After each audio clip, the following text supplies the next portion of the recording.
सांगलीच्या मिरज तालुक्यातील बेडगे गावामध्ये शेतकऱ्यांनी कॅनॉलमध्ये उतरून आंदोलन केलं।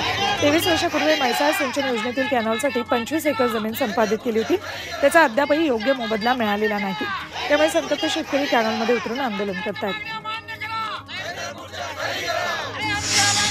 राष्ट्रवादी काँग्रेस अजित पवार गटाचे कोल्हापूरमधले जिल्हाध्यक्ष ए.वाय. पाटील हे भाजपच्या वाटेवर असल्याची चर्चा आहे। त्यांनी नुकतेच बिद्री साखर कारखान्याच्या निवडणुकीत हसन मुश्रीफांविरोधात भूमिका घेतली होती।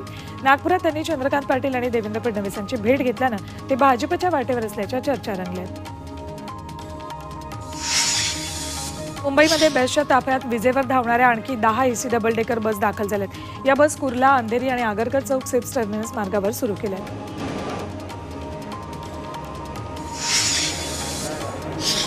कोल्हापूर शहरातील निम्म्या भागात पाणीबाणी निर्माण झाली आहे। पंचगंगा नदीत पाणी कमी झाल्यानं बालिंगा पंप स्टेशन बंद राहिला।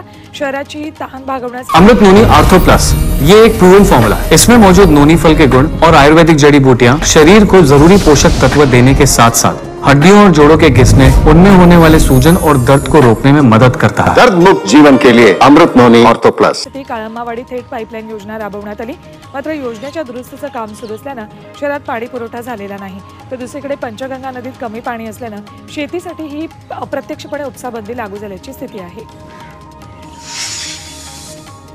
पुण्यामध्ये नवीन वर्षात पाणी कपातीची शक्यता आहे। खडकवासला साखळी प्रकल्पातील पाणीसाठा कमी होतोय, त्यामुळे पुणे शहरावर पाणी टंचाईचं सावट आहे। पुणेकरांना पाणी जपून वापरण्याचं आवाहन पाणीपुरवठा विभागानं केलं आहे।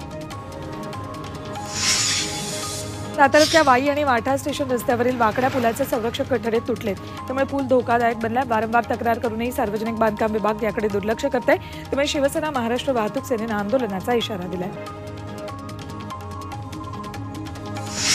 केंद्राचं पाहणी पथक आज करमाळ्यात नुकसानग्रस्त भागाची पाहणी करणार आहे। काल मराठवाड्यातील संभाजीनगर, जालना, बीड, धाराशिव मधल्या काही तालुक्यांना आणि गावांना या पथकानं भेट देत पाहणी केली।